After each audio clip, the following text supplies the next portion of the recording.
Audio Jungle.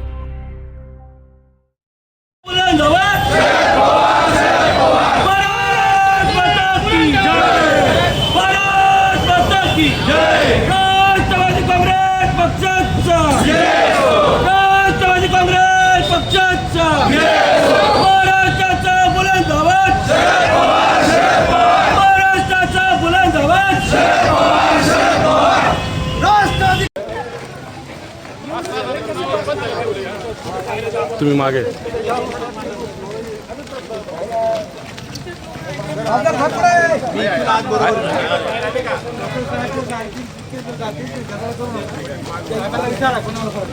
पर एक motorcycle rally से निवेदन देने का एक कार्यक्रम जो हमारे को राष्ट्रवादी कांग्रेस पार्टी के अध्यक्ष शशिकांत शिंदे जी ने दिया था, उसकी अमल करने के लिए हम यहाँ पर सब इकट्ठा हुए हैं।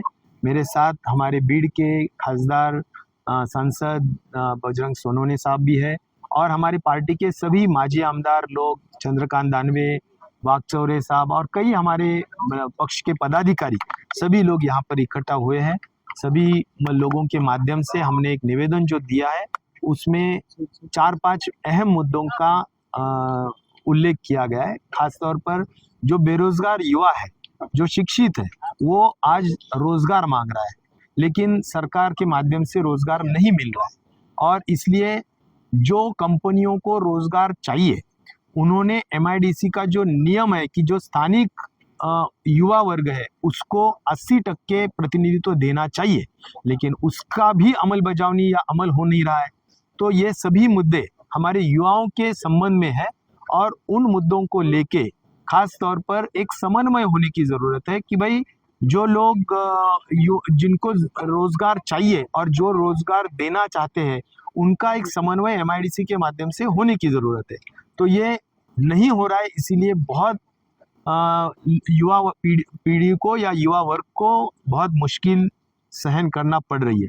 तो ये सभी मुद्दे हमने उसमें शामिल किए हैं। खास तौर पर हम सभी ग्रामीण भाग से आते हैं, तो हमने वहाँ के जो मुद्दे हैं कि अभी सूखा की परिस्थिति निर्माण हुई है। देखो, जून, जुलाई, अगस्त 3 महीने पूरे गए हैं और जून के 7 तारीख को मराठवाड़ा में पानी बरसता है, लेकिन दुर्भाग्य की बात है कि 3 महीने में कोई भी अच्छी बारिश नहीं हुई है। इसीलिए जो परिस्थिति हमारे काश्तकारों की हुई है, किसानों की हुई है, वो निश्चित चिंताजनक है और शासन ने उसकी तरफ ध्यान रखने की ज़रूरत है। जो भी बहुत मेहनत से हमारा किसान भाई जो माल तैयार करता है उसको भाव नहीं मिल रहा है। हमारी डिमांड रहेंगी शासन से कि 10,000 रुपये कपास का भाव मिलना चाहिए, 8,000 रुपये सोयाबीन का भाव मिलना चाहिए, लेकिन आज यह कुछ भी नहीं हो रहा है। ये बड़ी दुर्भाग्य की बात है। रहा सवाल इनपुट कॉस्ट का, यानी खर्चे बढ़ रहे हैं। आप देख रहे हैं कि खाद का भाव बढ़ गया है, जो बियाना है उसका भाव बढ़ गया है, सभी चीज़ों के भाव बढ़ रहे हैं, लेकिन अनाज का यानी जो फिनिश्ड गुड है या जो माल है हमारे किसानों का, उसका भाव नहीं बढ़ रहा। तो मैं ये चाहता हूँ कि इसके तरफ शासन ने गौर करना चाहिए और ख़ास तौर पर जो रोज़गार हमी योजना है उसके तहत आज इतने काम के पैसे बाकी है। आज अगर बावड़ी के लिए पैसे दिए गए, वो बावड़ी तैयार हुई है लेकिन फिर भी पैसे नहीं मिल रही है। आज रोज़गार हमी योजना में जो लोग मेहनत कर रहे हैं उसके तहत उनको हफ्ते भर में पैसे मिलना चाहिए उनके मेहनत के, लेकिन वो भी पैसे नहीं मिल रहे। और जो खास तौर पर स्किल्ड कंपोनेंट रहता है, कुशल का जो भाग रहता है, उसके तो पैसे का नामो निशान तक नहीं। और 25-15 सरी का 55-5 सरी की जो योजनाएं हैं, जो योजना के तहत करीबन पिछले 3 सालों से लोगों ने, सरपंचों ने गांव-गांव के ग्राम विकास के काम पूरे कर चुके हैं।